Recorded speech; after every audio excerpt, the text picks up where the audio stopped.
नमस्कार दोस्तों, welcome to my channel institute. तो स्टार्ट करते हैं आज की वीडियो। हम पढ़ रहे हैं परसेंटेज के बारे में। ये फोर्थ वीडियो है। मैं बता रहा हूँ इन वीडियोस के माध्यम से आपको क्वेश्चंस जो एग्ज़ाम में आ चुके हैं, जिससे कि आपको आइडिया हो आखिर एग्ज़ाम में क्वेश्चन किस टाइप से पूछते हैं और हमें उन्हें किस टाइप से करना चाहिए। तो देखते हैं आज का फर्स्ट क्वेश्चन कौन सा है। In a quarterly examination a student secured 30% marks and failed by 12 marks. In the same examination, another student secured 40% marks and got 28 marks more than minimum marks to pass. The maximum marks in the examination is. तो मान लिया कि जो maximum marks है वो हमारे x हैं, ठीक है।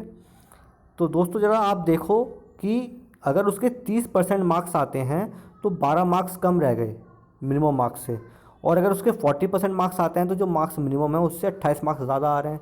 इसका मतलब है कि जो 10% का डिफरेंस है, 10% जो है मैक्सिमम मार्क्स के, दैट इज़ इक्वल टू 28 + 12। बात समझ में आ रही है?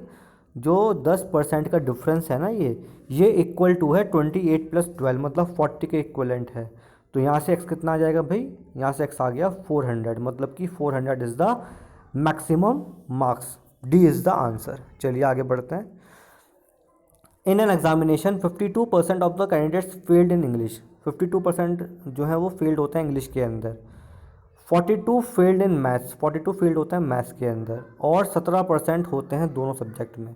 भाई ये हो गया वेन डायग्राम वाला क्वेश्चन। अगर आपके 52 बच्चे पास हो रहे हैं, फेल हो रहे हैं इंग्लिश में, और 42 फेल हो रहे हैं मैथ्स में, और दोनों में मिला के फेल हो रहा है 17, तो उसको करेंगे माइनस। जो दोनों होते हैं वो कर देते हैं माइनस। तो ये जो आएंगे ये आगे कुल बच्चे जो फेल हुए हैं।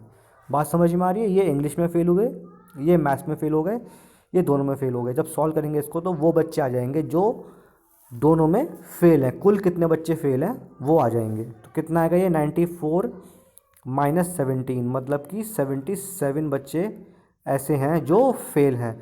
तो भाई पास कितने हैं? पास हो गए 100 - 77, मतलब कि 23% बच्चे पास हैं। बात समझ में आई है? चलिए आगे बढ़ते हैं।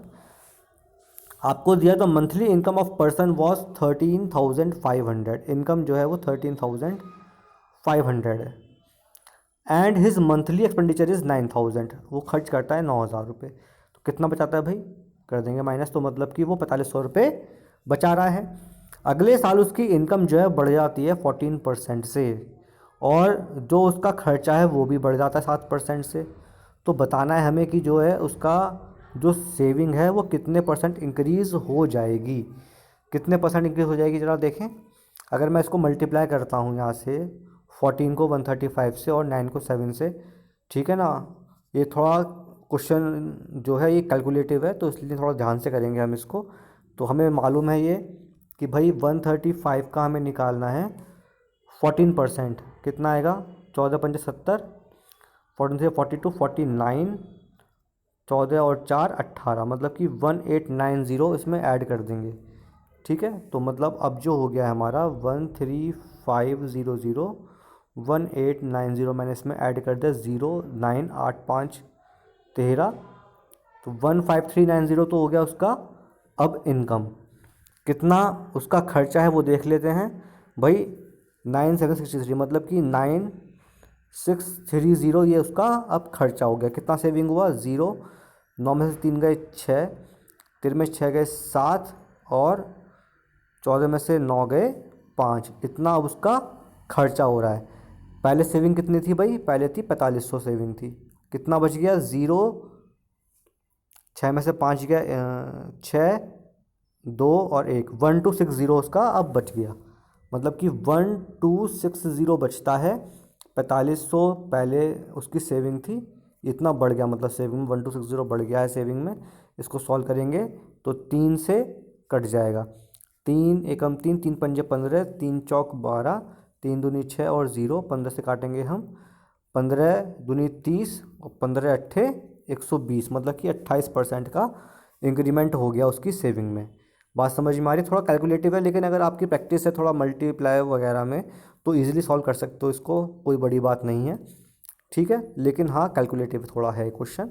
तो चलिए आगे बढ़ते हैं। तो दोस्तों उम्मीद करता हूँ कि आपको ये वीडियो समझ में आया होगा।